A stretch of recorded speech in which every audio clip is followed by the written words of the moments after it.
আসসালামু আলাইকুম বন্ধুরা, দেখতেই পাচ্ছেন আমি বানাবো চিকেনের পুরে ভরা প্যাটিস। তো চিকেন প্যাটিস কীভাবে বানাবো চলুন। তার জন্য পুরটা আমি বানিয়ে নেব। প্রথমে ক্যাপসিকাম, কাঁচা লঙ্কা, পেঁয়াজ, কাঁচা পেঁয়াজ কুচিয়ে দিলাম, ধনেপাতা কুচিয়ে দিলাম, আর গাজর বিট সামান্য পরিমাণে কুচিয়ে দিয়ে আর চিকেনটাকে সিদ্ধ করে রেখেছিলাম হাতের সাহায্যে এভাবে ছিঁড়ে ছিঁড়ে দিয়ে এর মধ্যে নুন দেবো পরিমাণ মতো, আর গোলমরিচের গুঁড়ো দেবো 1 চামচ, আর মিওনিজ দেবো 3 থেকে 4 চামচ দিয়ে ভালো করে এটাকে মাখিয়ে নেব। নেওয়ার পর আমি এদিকে একটা আটার ডো মাখিয়ে নেব, যেরকম রুটির শেপ দিয়ে ডো মাখিয়ে নেই, শক্ত মতো একটা ডো। এটা নুন দিয়েছি আর পরিমাণ মতো একটু 2 চামচ রিফাইন তেল দিয়ে ডোটা বানিয়ে নিয়েছি। নেওয়ার পর এই যে এরকমভাবে রুটির মতো বেলে নেওয়ার পর 4 কোণাভাবে কেটে নিয়ে চৌকো মতো, তারপর 4টে কোণকে এরকমভাবে মুড়ে দিলেই এটা রেডি হয়ে যায়। তো একটু চেষ্টা করলেই আপনারা পারবেন, একটু খেয়াল করুন, খুব ইজি ব্যাপার। তো এই প্রসেসে আমি প্রত্যেকটা চিকেন প্যাটিস এই ডিজাইন দিয়ে বানিয়ে ফেলবো।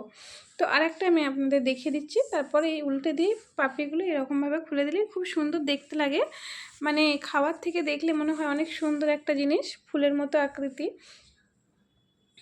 তো এই যে আমি আরেকটা বানিয়ে ফেললাম। প্রথমে রুটির মতো বেলে নিয়ে 4 কোণ কেটে নিয়ে এরকমভাবে চৌকো মতো শেপ দিয়ে 4টে কোণ জুড়ে দিয়ে উল্টে দেব। উল্টে দেওয়ার পর আমি চিকেনের পুরটা দিয়ে বানিয়ে রেখেছিলাম, এই পুরটা এর মধ্যে দিয়ে দিলাম। এই যে দিয়ে এবার 4টে কোণ আবার মুড়ে দেব। মুড়ে দেওয়ার পর এটাকে আমি আবার উল্টে পাপড়িগুলো ওইদিকে খুলে দেব।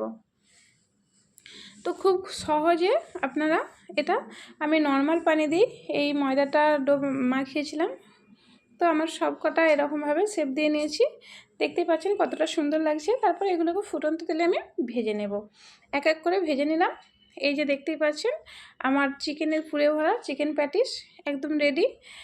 একদম দেখে মনে হচ্ছে না এক ধরনের ফুল। তো এর মধ্যেই চিকেনের পুর আছে, অনেক মজাদার আর টেস্টি। আপনারা অবশ্যই ট্রাই করবেন। অল্প একটু চিকেন বাড়িতে থাকলেই এটা বানানো সম্ভব। বাড়িতে হঠাৎ কোনো গেস্ট আসলে এটা বানিয়ে দিতে পারেন। তো আমি একটা আপনাদের ভেঙে দেখিয়ে দিচ্ছি। এই যে চিকেন আর মিওনিজে ভরা।